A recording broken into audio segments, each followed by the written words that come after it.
مدرسہ بیت العلوم کونڈوا پونے اس official channel کو سبسکرائب ضرور کریں۔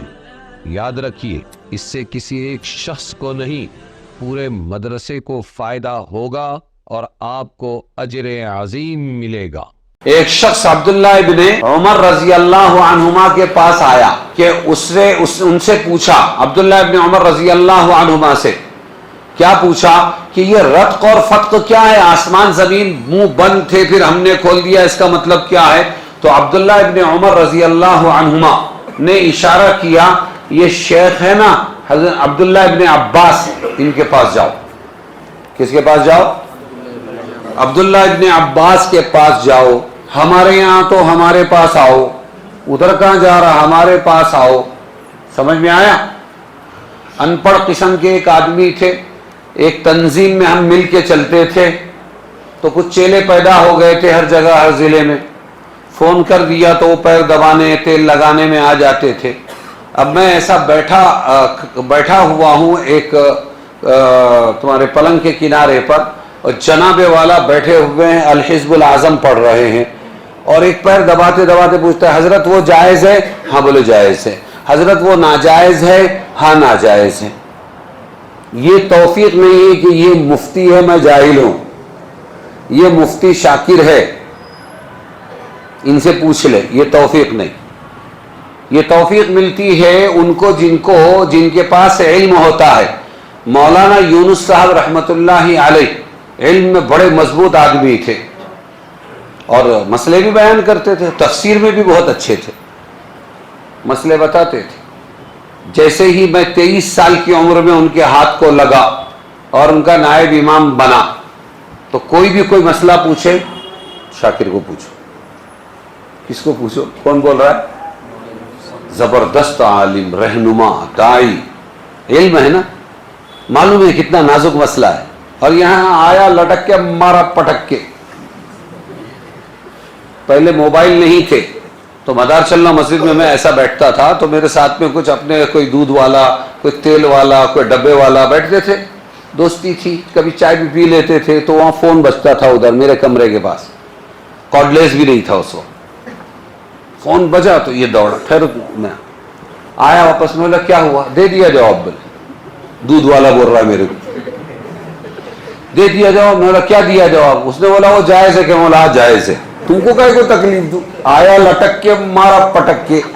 میں بولا یار ہم تو بہت ایڑے جاہل تھے، ہم نے 17 سال گھس کے فتویٰ سیکھا، اور تیرا تو مست ہے، تو NPM ماں پیٹ مفتی۔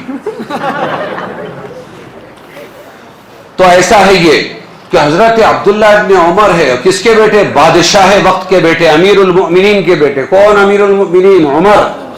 اور ان کے بیٹے ہے، خود صحابی ہے، جلیل القدر صحابی ہے، لیکن کوئی پوچھنے کو آیا مسئلہ تو کیا کہا؟ یہ بزرگ بیٹھے ہیں نا ان سے پوچھ۔ وہ حضور کے چچا کے بیٹے عبداللہ ابن عباس ہے۔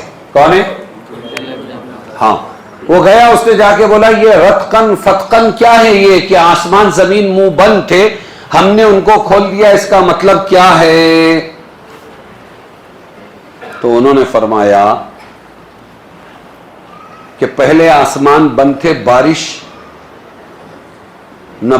برساتے تھے، بارش نہیں برساتے تھے، اور زمین بند تھی کہ اس میں نباتات نہیں اگتی تھی۔ جب اللہ تعالیٰ نے زمین پر انسان کو آباد کیا، زمین پر انسان کو آباد کیا، تو آسمان کی بارش کھول دی اور زمین کا نشو و نما بڑھا دیا، زمین کی پیداوار بڑھا دی۔ یہ شخص یہ آیت کی تفسیر معلوم کر کے حضرت عبداللہ ابن عمر کے پاس واپس گیا، اور جو کچھ ابن عباس سے سنا تھا وہ بیان کیا۔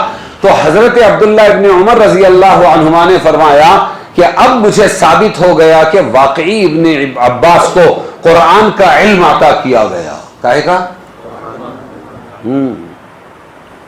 قرآن کا علم دیا گیا۔ اس سے پہلے میں تفسیر قرآن کے بارے میں ابن عباس کے بیانات کو ایک جرات سمجھتا تھا، کیوں اتنا ٹھوکتے ہیں یہ سمجھتا تھا۔ کون؟ عبداللہ ابن عمر عبداللہ ابن عباس کے بارے میں بول رہے ہیں، جو مجھے پسند نہ تھی۔ اب معلوم ہوا کہ اللہ تعالیٰ نے ان کو علوم قرآن کا خاص ذوق عطا فرمایا ہے، انہوں نے رتق و فتق کی تفسیر بالکل صحیح بیان کی، معلوم ان کو بھی تھا۔ اور عبداللہ ابن عباس کو جو تفسیر کا علم ملا، وہ سینہ جو کھلا وہ کاہے سے ہوا معلوم نہیں؟ معلوم. حضور ایک مرتبہ استنجا کے لیے گئے، پیشاب کے لیے، تو ڈھیلا چلتا تھا، پیچھے سے انہوں نے پانی بھی رکھ دیا، بس وہ پانی کا لوٹا سبب بنا، خدمت سے ملتا ہے. حضور نے دیکھا تو پانی بھی ہے، آپ نے استعمال فرمایا، پیچھے پلٹے تو ابن عباس تھے، فرمایا اللہم فقہہ فی الدین وعلمہ التأویل، اے اللہ اس کو فقیہ فی الدین بنا دے، اس کو دین کا فقہ سمجھ آتا فرما، اور اسے قرآن کی تفسیر سکھا دے. وہ دعا لگ گئی. ارے سمجھے کہ نہیں؟ ہاں، اس لیے بہانے تلاش کرنا چاہیے، کب کہاں سے کیا مل جائے پتہ نہیں. نہ پوچھ ان خرقہ پوشوں کی، ارادت ہو تو دیکھ ان کو، یدے بیضا لیے بیٹھے ہیں اپنی آستینوں میں.